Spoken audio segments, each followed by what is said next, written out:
যারা মনে করো যে স্যার সত্যি কি প্রবন্ধ রচনায় 10-এ 10 পাওয়া যায়, আমি কি স্যার 10-এ 10 পেতে পারি না সম্ভব, তোমাদের বলবো আজকে আমি তোমাদের কিছু গুরুত্বপূর্ণ টিপস জানাবো। যে টিপসগুলোকে তোমরা যদি বছরের প্রথম থেকে ভালো করে ফলো করতে পারো তাহলে তুমি স্যারের কাছ থেকে 10-এ 10 ছিনিয়ে নিতে পারবে। তোমাদেরকে বলছি, পরীক্ষার খাতায় ছেলেরা 10-এ 10 পায় না, স্যারেরা ছেলেদেরকে 10-এ 10 দিতে বাধ্য হয়। তারা যেভাবে প্রেজেন্ট করে খাতাটাকে, যেভাবে তারা প্রবন্ধ রচনা লিখে স্যারেদেরকে দিতে বাধ্য, কিভাবে তুমিও লিখলে 10-এ 10 পেতে পারবে সেই টিপস যেমন তোমাদেরকে আজকে জানাবো। এর পাশাপাশি তোমাদেরকে আজকে আমি 3 থেকে 4টে প্রবন্ধ জানাবো। এই 3-4টি প্রবন্ধ যেভাবে আমি তোমাদেরকে বলবো সেইভাবে ভালো করে খাতায় লিখে যদি এখন থেকে প্র্যাকটিস করতে পারো, তুমি নিশ্চিত থাকতে পারো 2026-এর মাধ্যমিকে তুমি প্রবন্ধতে 10-এ 10 পাবেই পাবে। কি সেই টিপসগুলো তোমাদের আগে বলবো, তারপরে তোমাদের জানাবো প্রবন্ধের সাজেশন। তোমাদেরকে প্রথমেই বলবো, তোমরা যখন প্রবন্ধ রচনা লিখবে অবশ্যই কোনো মনীষীর বাণী, কোনো কবিতার লাইন দিয়ে প্রবন্ধ রচনা শুরু করবে। এই ক্ষেত্রে তোমাদের বলি, মনীষীর বাণী যখন লিখবে, কবিতার লাইন যখন তোমরা তুলবে, অবশ্যই কবির নাম বা মনীষীর নামকে উল্লেখ করতে হবে। ঠিক আছে, এখানে আরো একটা বিষয় তোমাদের জানিয়ে দিই, তুমি যে মনীষীর বাণী বা কবিতার লাইনটা লিখছো প্রথমে, সেটা যেন তুমি যে প্রবন্ধ রচনা লিখবে তার সঙ্গে সামঞ্জস্যপূর্ণ হয়। তুমি একটি মনীষীর বাণীকে মুখস্থ করে সমস্ত প্রবন্ধতে তুমি সেই মনীষীর বাণীটাকে তুমি লিখবে, এমনটা কিন্তু চলবে না। প্রথম পয়েন্ট বললাম, মনীষীর বাণী দিয়ে তুমি প্রবন্ধ রচনা লেখা শুরু করো। নাম্বার 2, তুমি অবশ্যই পয়েন্ট করে তোমাকে প্রবন্ধ রচনা লিখতে হবে। তুমি যদি ওই গরু রচনার মতন কোনো পয়েন্ট ছাড়াই রচনা লেখো তাহলে তুমি নিশ্চিত থাকতে পারো 2-2.5 বেশি নম্বর তুমি পাবে না। ওকে, তোমাকে অবশ্যই পয়েন্ট করে লিখতে হবে।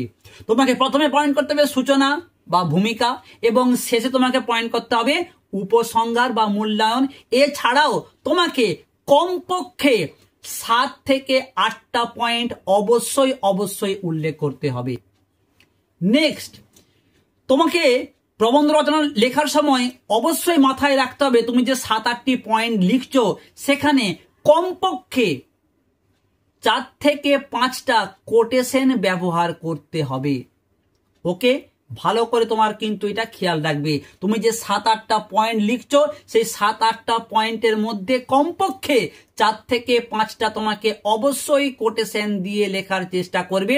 আর এই কোটেশনগুলো তুমি চেষ্টা করবে যে কালিতে তুমি পয়েন্ট করছো সেই কালিটা ব্যবহার করতে, যাতে তুমি সহজে স্যারের দৃষ্টি আকর্ষণ করতে পারো। নেক্সট তোমাদের বলবো কলমের ব্যবহার। এটা ভীষণ একটা গুরুত্বপূর্ণ বিষয়। তোমাদের বলবো, তোমরা পরীক্ষার খাতায় যে কলমে লেখাটা শুরু করেছো, সেটা ব্লু হলে ব্লু আর ব্ল্যাক হলে ব্ল্যাক, তোমরা সেই কালিতেই প্রবন্ধ রচনাটাও লিখবে আর পয়েন্ট করবে অন্য কালিতে। তোমরা যদি ব্লু কালিতে উত্তর লেখো সেক্ষেত্রে তোমরা ব্ল্যাক কালিটা পয়েন্ট করবে, আর যদি কেউ ব্ল্যাক কালিতে প্রথম থেকেই উত্তরপত্র লেখো সেক্ষেত্রে তুমি এই প্রবন্ধও লিখবে ব্ল্যাক কালিতে, আর সেই সময় তুমি পয়েন্ট করবে ব্লু কালিতে। এর বেশি আর কিছু নয়। ওকে, নেক্সট, ভীষণ গুরুত্বপূর্ণ ভাষার ব্যবহার। তোমরা অনেকে একটা ভুল ধারণা পোষণ করো যে যদি সাধু ভাষায় প্রবন্ধ লিখি তবেই 10-এ 10 পাওয়া যাবে, যদি আমি চলিত গদ্যে লিখি তাহলে 10-এ 10 পাওয়া সম্ভব নয়। আমি তোমাদের বলবো এই ধারণাটা সম্পূর্ণ ভুল। প্রশ্নপত্রের কোথাও বলা থাকে না যে সাধু ভাষায় লিখলে পুরো মার্কস দেওয়া হবে, চলিত গদ্যে লিখলে দেওয়া হবে না। তাই এই রকম মানসিকতা তোমরা কোনো মতেই মনের মধ্যে ঠাঁই দেবে না। আমি প্রত্যেক স্টুডেন্টকে বলি, তোমরা সবসময় চেষ্টা করবে চলিত গদ্যে, সেটা প্রবন্ধ হোক বা অন্য কোনো উত্তর হোক, চলিত গদ্যে লিখে ভালো করে প্র্যাকটিস করে তোমরা উত্তরপত্র লিখতে। কারণ চলিত গদ্যটাই কিন্তু ভালো। এক্ষেত্রে তোমাদের যেন প্রশ্ন মুখস্থ করতে সুবিধা হয়, ঠিক তেমনই যদি তুমি লিখতে লিখতে কোনো জায়গায় যে একটু আটকে যাও, তুমি কিন্তু খুব সহজভাবে সেই জায়গাটা পূরণ করতে পারবে। আর যদি তুমি সাধু ভাষায় মুখস্থ করো আর লিখতে লিখতে কোনো জায়গায় যদি তুমি আটকে যাও আর সেই ভাষা তোমার যদি তখন মনে না পড়ে, তুমি যদি সেই জায়গায় চলিত গদ্য ব্যবহার করো, এই যে সাধু চলিত তুমি মিক্সড করলে, সেক্ষেত্রে কিন্তু স্যারেরা অসন্তুষ্ট হন। এক্ষেত্রে কিন্তু নম্বর কমে যাওয়ার সম্ভাবনা থেকেই যায়। ওকে, তোমাদের বলবো তোমরা সবসময় চেষ্টা করবে উত্তরপত্র করতে চলিত গদ্যে। আরো একটা তোমাদের মনের মধ্যে প্রশ্ন আছে যে স্যার আমার তো লেখা খারাপ, আমি কি স্যার 10-এ 10 পেতে পারি? আমি তোমাদের বলি, তোমরা দেখবে তোমাদের ক্লাসে 10 থেকে 20% ছেলে মেয়েদের হাতের লেখা ভালো, বাকি 80% ছেলে মেয়েদের হাতের লেখা অতটা ভালো নয়। তাহলে তারা কি 10-এ 10 পেতে পারে না? অবশ্যই পেতে পারে। দেখো, তুমি সারা বছর ধরে যে পড়াশোনাটা করলে সেটাকে তো তোমাকে খাতায় প্রেজেন্ট করতে হবে, এবং তুমি যে লেখাটা লিখছো সেটা যেন স্যার বুঝতে পারে সেটাও মাথার মধ্যে তোমাকে রাখতে হবে। ওকে, আমি এই ক্ষেত্রে আমার স্টুডেন্ট বা প্রত্যেককেই আমি এই কথাটা বলি, তোমরা যে উত্তরটা লিখবে এমন ভাবে লিখবে যেন স্যার সেটা পড়তে পারেন, আর কিচ্ছু নয়। তোমার হাতের লেখা ভালো না খারাপ এটা খুব একটা ম্যাটার করে না, স্যার যদি সেটা পড়তে পারে তাহলেই হবে। দেখো, ভালো লেখা তো অবশ্যই ভালো, কিন্তু খারাপ কেউ তো ভালোভাবে প্রেজেন্ট করা যায়। আমি কিন্তু তোমাদের সেই বিষয়টাই উল্লেখ করতে চাইছি। কি করবে? যাদের লেখা খারাপ তারা একটু ফাঁকা ফাঁকা করে লিখবে, একটা লাইনের সঙ্গে যেন আরেকটি লাইন কোনোভাবেই জড়িয়ে না যায়, তোমরা খুব ভালো করে মাথায় রাখবে। আর কি করবে? তোমরা চেষ্টা করবে অক্ষরগুলোকে একটু বড় করে লিখতে, তাহলে তোমরা সহজেই স্যারের দৃষ্টি আকর্ষণ করতে পারবে। আর একটা ভীষণ পয়েন্ট তোমাদেরকে বলবো, এটা ছাড়া 10-এ 10 পাওয়া কার্যত সম্ভব নয়। কি পয়েন্ট? দেখো, আমি তোমাদেরকে একটা রচনা লিখে দেব আর সেইটা তুমি পড়বে, তুমি নয়, ইউটিউবে যতজন ভিডিও দেখবে সবাই যদি সেই রচনাটা তুলে মুখস্থ করে, সেক্ষেত্রে কিন্তু 10-এ 10 পাওয়াটা একটু কঠিন হয়ে যায়।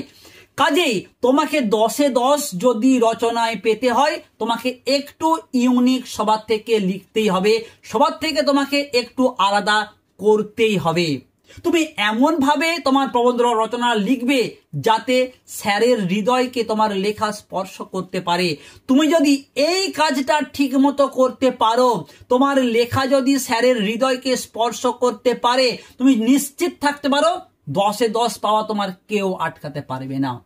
এই কয়েকটি পয়েন্টকে মাথায় রেখে তোমরা ভালো করে রচনা লেখা প্র্যাকটিস করো, তুমি 10-এ 10 পাবেই পাবে।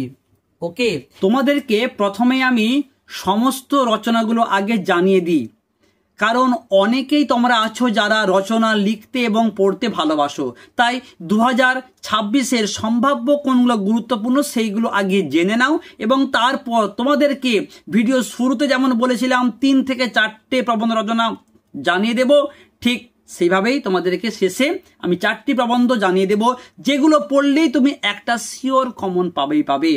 তোমরা যারা বিজ্ঞান থেকে রচনা করবে বলে মনস্থির করেছো, তাদের জন্য আমি দুটো বলবো খুব ভালো করে প্রবন্ধ রচনা তৈরি করতে। প্রথমটা ভীষণ গুরুত্বপূর্ণ 2026-এর জন্য, তার কারণ এটা 2025-এ কিন্তু আসেনি। বিজ্ঞান ও কুসংস্কার, একই হয়তো ঘুরিয়ে বলতে পারে বর্তমান যুগ ও কুসংস্কার, কিংবা বিজ্ঞান মনস্কতা ও কুসংস্কার 2026-এর জন্য মোস্ট ইম্পর্টেন্ট প্রবন্ধ রচনা। নেক্সট তোমরা করবে বিজ্ঞান আশীর্বাদ না অভিশাপ, অর্থাৎ বিজ্ঞানের ভালো মন্দ, বিজ্ঞানের সুফল কুফল, এই দুটো করলেই আশা করা যায় যারা বিজ্ঞান থেকে প্রবন্ধ লিখবে তারা একটা শিওর কমন পাবেই পাবে। নেক্সট যারা বিজ্ঞান থেকে প্রবন্ধ লিখবে না তাদের জন্য আমি দুটো প্রবন্ধ বলছি মোস্ট মোস্ট মোস্ট ইম্পর্টেন্ট। একটি হচ্ছে বাংলার উৎসব, বলতে পারে বাঙালির 12 মাসে 13 পার্বণ বা সমাজ জীবনে উৎসব, এটা মোস্ট ইম্পর্টেন্ট। এর পাশাপাশি তোমরা দেখবে পরিবেশ দূষণ ও তার প্রতিকার, কিংবা ঘুরিয়ে বলতে পারে পরিবেশ রক্ষায় ছাত্র সমাজের ভূমিকা লেখো, কিংবা বলতে পারে আমাদের পরিবেশ সমস্যা ও তার সমাধান। তাহলে এই যে দুটো বললাম, বাংলার উৎসব আর পরিবেশ দূষণ ও তার প্রতিকার, মোস্ট ইম্পর্টেন্ট। এর পাশাপাশি তোমাকে অবশ্যই দেখতে হবে এই সেগমেন্টের জন্য, সেটি হচ্ছে ঋতু বৈচিত্র্য। এই যে প্রথমের দুটো বিজ্ঞান থেকে, এবং যারা বিজ্ঞান করবে না তাদের জন্য এই তিনটে করলেই তোমরা একটা শিওর কমন পাবে। ওকে, নেক্সট তোমরা দেখবে বিশ্ব উষ্ণায়ন, মোস্ট ইম্পর্টেন্ট বর্তমান সময়ের পরিপ্রেক্ষিতে এইটি। এবং এর পাশাপাশি তোমরা দেখবে যুদ্ধ নয় শান্তি চাই। বর্তমান সময়ে তোমরা জানো আমরা কোন পরিস্থিতির মধ্যে দিয়ে যাচ্ছি, সেই জায়গায় কিন্তু এটাও এই বছরের জন্য আমার মনে হয়েছে গুরুত্বপূর্ণ। তোমরা এই দুটোকে বর্তমান সময়ের প্রেক্ষাপটে তোমরা তৈরি করতে পারো। আর এর পাশাপাশি তোমরা অবশ্যই তৈরি করবে তোমার জীবনের লক্ষ্য, কিংবা তোমার একটি স্মরণীয় দিন বা তোমার জীবনে ঘটে যাওয়া কোনো স্মরণীয় ঘটনা। ভীষণ গুরুত্বপূর্ণ। ম্যাক্সিমাম সময় আমরা এটা কিন্তু টেস্ট পেপার ফলো করলেই পাই, মাধ্যমিকের জন্য আমি বলবো বেশ গুরুত্বপূর্ণ। এর পাশাপাশি তোমরা দেখবে তোমার প্রিয় কবি কিংবা লেখক বা সাহিত্যিক। তোমাদের বলবো এই কয়েকটি প্রবন্ধ তোমরা প্রথম থেকে খুব ভালো করে তৈরি করো। এইবার তোমাদের জানিয়ে দিই যে কোন চারটা করলেই তোমরা রচনা কমন পেয়ে যাবে। আমি তোমাদের বলবো বিজ্ঞান থেকে তোমরা এই দুটো, বিজ্ঞান ও কুসংস্কার আর বিজ্ঞান আশীর্বাদ না অভিশাপ, এই দুটো খুব ভালো করে তৈরি করো, মোস্ট ইম্পর্টেন্ট। এর পাশাপাশি তোমরা দেখবে বাংলার উৎসব আর পরিবেশ দূষণ ও তার প্রতিকার, এই চারটা তোমরা যদি ভালো করে তৈরি করতে পারো, আর এক্সট্রা রূপে যদি তৈরি করতে পারো ঋতু বৈচিত্র্য, আশা করা যায় টেস্ট এবং ফাইনালে তোমরা শিওর কমন পেয়ে যাবে। আর যারা রচনা লিখতে এবং পড়তে ভালোবাসো, যারা রিস্ক নিতে চাইছো না, বছরের এখনো অনেকটা সময় আছে, তোমরা চেষ্টা করলে এই কয়েকটি প্রবন্ধ রচনা তোমরা খুব ভালো করেই তৈরি করতে পারো।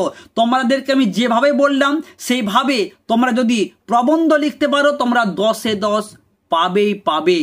নেক্সট সাজেশন ভিডিওর জন্য তোমাদের বলবো চ্যানেলটাকে সাবস্ক্রাইব করে পাশের বেল আইকনটা প্রেস করে নোটিফিকেশনটা অল করে রাখো। খুব তাড়াতাড়ি তোমাদের সমস্ত সাজেশন ভিডিও আসতে চলেছে।